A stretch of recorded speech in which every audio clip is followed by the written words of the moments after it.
Welcome back to TECHMIMIC, where you can simply view, imitate, replicate, and get on with your day. If there is a specific issue for which you would like to see a video, please leave a comment.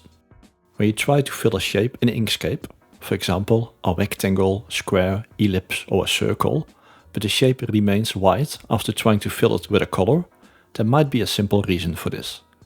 Let me show you two possibilities. I am demonstrating this on Linux, but it will also work on other operating systems because we stay inside the Inkscape application. Let me draw a square on the canvas.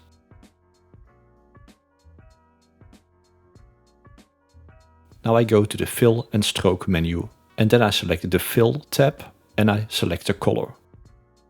I would expect the square to be filled with the selected color, but it remains white. Changing the opacity might be the answer, but in this case it isn't.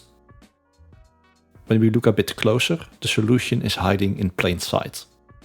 In the bottom left corner, Fill is providing a clue.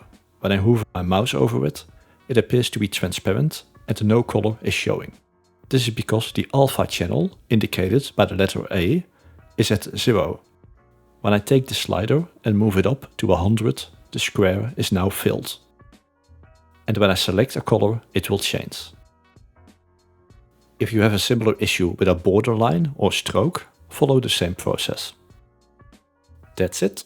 Hope it helped, and if it did, please like the video and keep it up. Until next time, bye!